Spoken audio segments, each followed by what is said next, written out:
The alarm in the amphitheater cut through the laughter like a blade, and for one heartbeat every cadet in that room froze, because nobody in the history of the academy had ever heard that particular tone during a lecture. Then the lights flickered, the emergency shutters over the high windows locked shut with a metallic groan, and Professor Ket Doran's voice snapped from amusement to something harder in less than a second. I did not know yet that the next hour would change the way I saw an entire species. All I knew was that the joke we had all been laughing at only moments before had suddenly stopped being funny. Let me back up, just slightly, so this makes sense. We were in the middle of a lecture on planetary threat classification. 300 cadets from a dozen worlds, packed into curved rows of seating that rose up around a central stage, all of us listening to Professor Ket Doran read from a proposal that had just landed on the Academy's desk.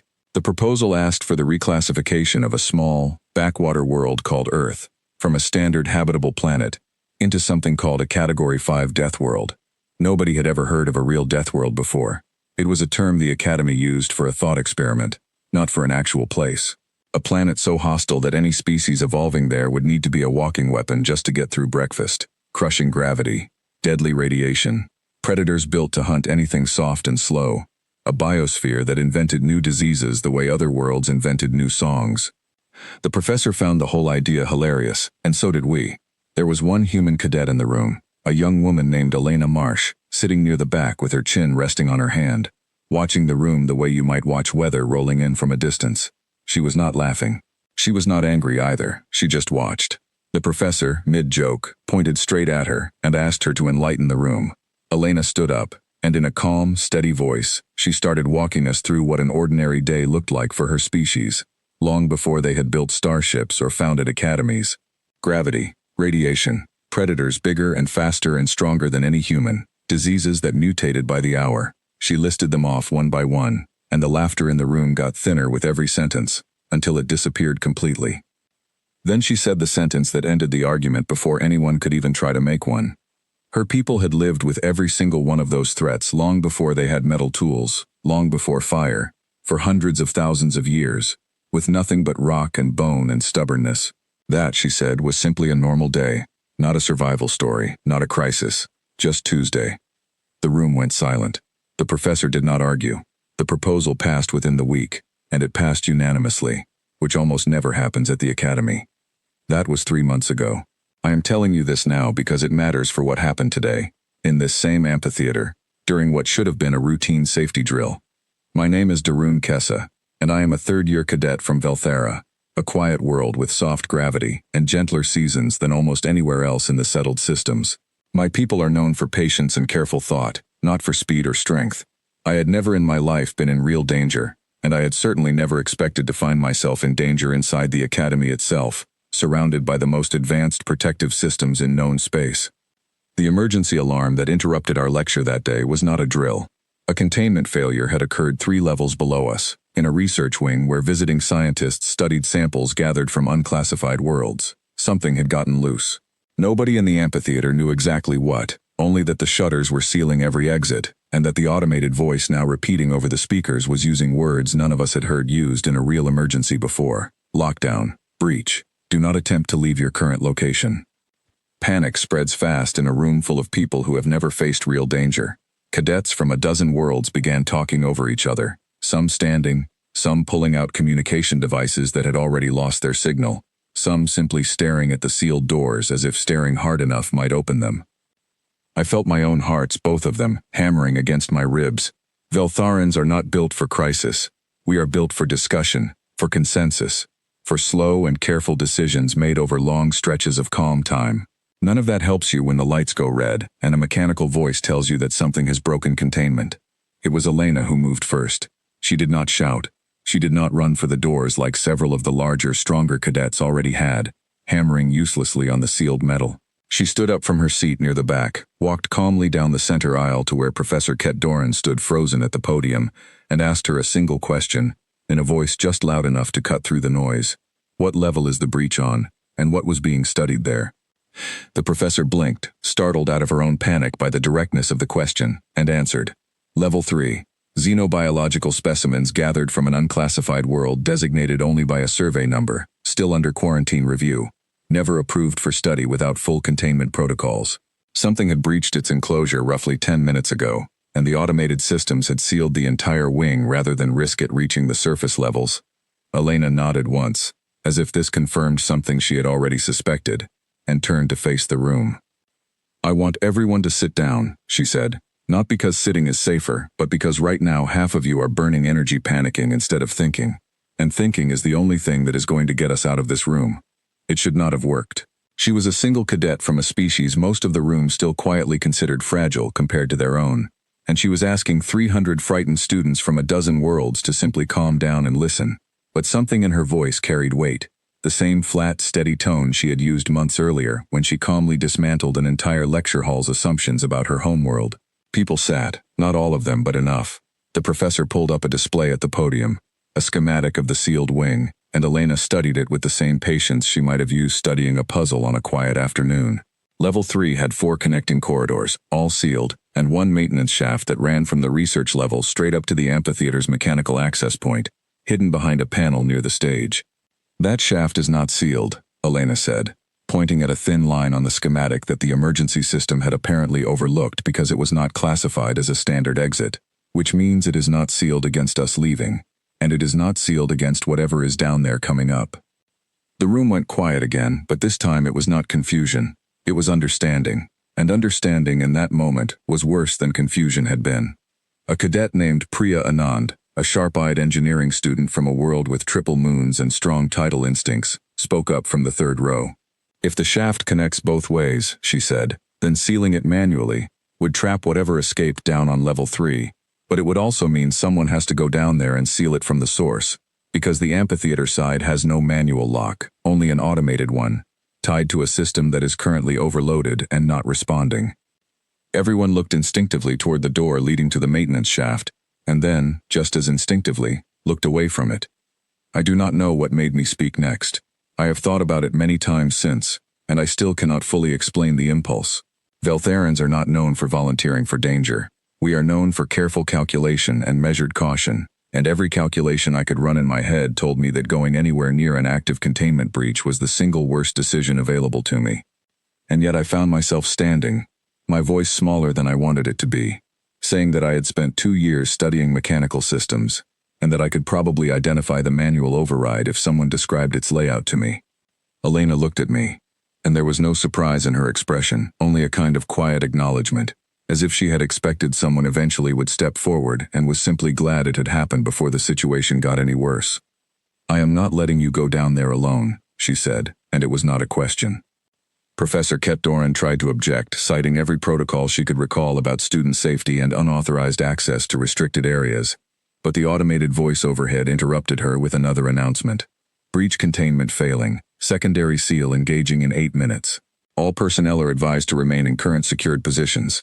8 minutes was not very long, and if the secondary seal failed the way the first one apparently already had, none of us in that amphitheater, sealed shut behind reinforced shutters with no working exit, would have anywhere left to go. Elena moved toward the maintenance panel near the stage before anyone could stop her, and I found myself following, my legs moving faster than my mind had fully agreed to. Priya joined us a moment later, pulling a small toolkit from her bag that she had apparently brought to every single lecture out of pure engineering habit. And together the 3 of us pried the panel loose and looked down into a narrow, dimly lit shaft that dropped 3 full levels straight into the heart of the breach. The climb down was slower than I wanted it to be. The shaft was narrow, lined with pipes and cables that hummed faintly with power, and every few meters a status light blinked red instead of the steady green it should have shown. Elena went first, moving with a calm, deliberate rhythm, checking each handhold before trusting her weight to it.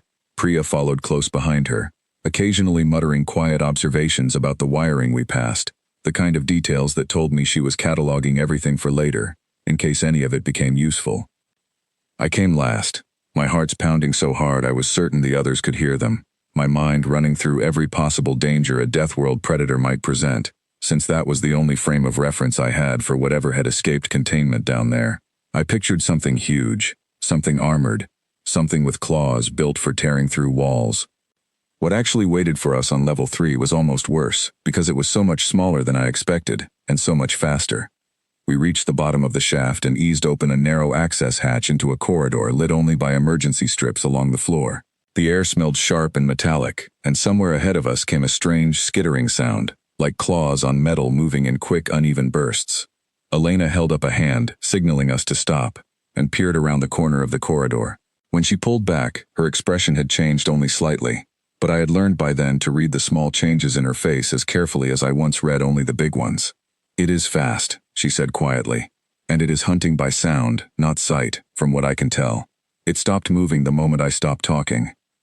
Priya asked how she could possibly know that from a single glance, and Elena explained, in the same calm tone she used for everything, that the creature's head had swiveled toward the sound of Priya's toolkit shifting in her bag, rather than toward any of us directly, and that its eyes, what little she had seen of them, looked clouded and unfocused, built for detecting motion and vibration rather than shape.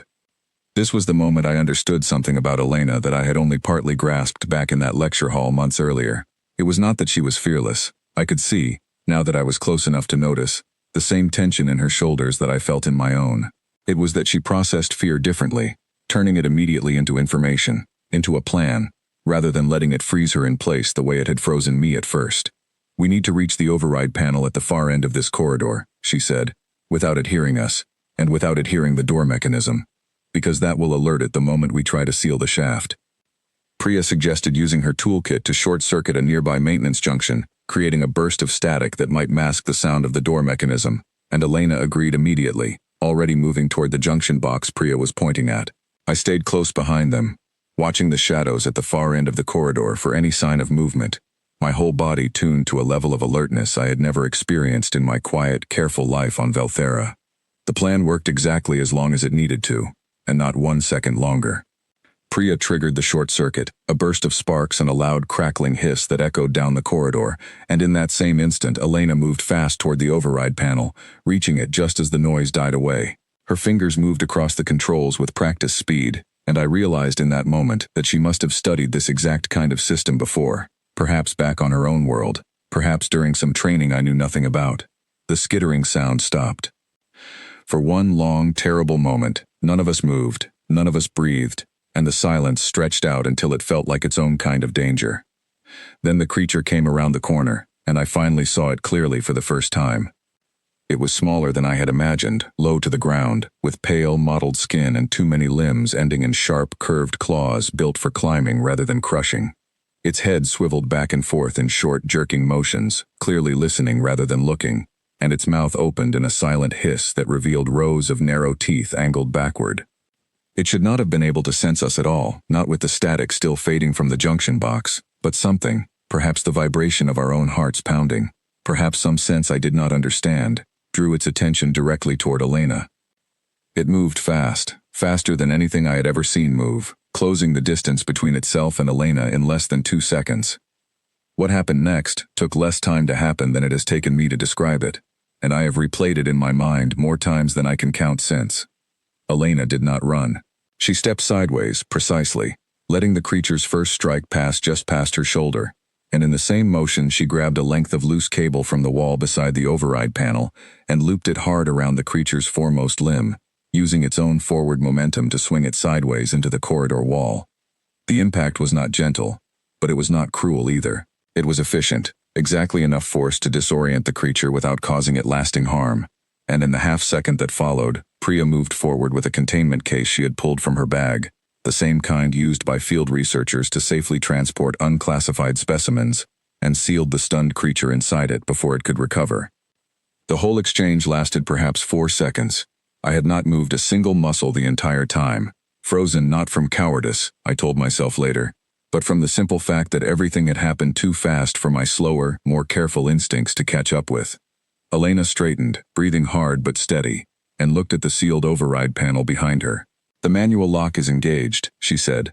"The shaft is sealed on this side.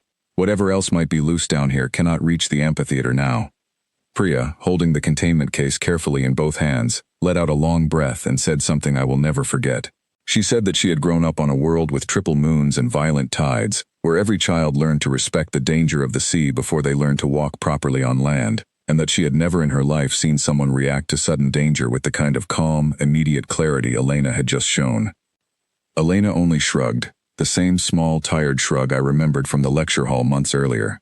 "Where I come from," she said, "you learn early that panic gets you killed faster than almost anything else. so you train yourself out of it, or the world does it for you. We climbed back up the maintenance shaft together, slower this time, since there was no longer any reason to hurry, and when we finally reached the amphitheater and pushed open the panel, the room erupted into a strange mixture of relief and stunned silence. The secondary seal system, we learned later, had engaged successfully once the source breach was contained, meaning the entire ordeal had ended with the shaft sealed, the creature safely contained, and every single cadet in that amphitheater completely unharmed. Professor Ket Doran met us at the panel, her expression somewhere between professional composure and open astonishment, and asked, quietly, how 3 cadets had managed to accomplish in 15 minutes what an entire automated containment system had failed to do in the same amount of time. Elena's answer was simple, and I have thought about it every day since. Systems fail sometimes, she said. People do not have to. That night, back in my quarters, I found myself unable to sleep, turning the events of the day over and over in my mind, the way Veltharans do when something has genuinely unsettled the careful order of our thoughts. I kept returning to that lecture hall months earlier, to the moment Elena had calmly dismantled every assumption the room had made about her species, and I understood now, in a way I had not fully understood then, exactly what she had been trying to tell us. It was never about proving that her world was more dangerous than ours, or that her species deserved some kind of special respect for having survived it. It was about something quieter and, I think, far more important. It was about the simple fact that some environments teach their inhabitants to turn fear into action almost instantly, because hesitation on a world like Elena's had never been survivable in the first place. The rest of us, myself very much included, had grown up on worlds gentle enough to allow us the luxury of careful, unhurried thought. That luxury had served us well in lecture halls and laboratories, but it had very nearly cost us everything the moment real danger arrived without warning.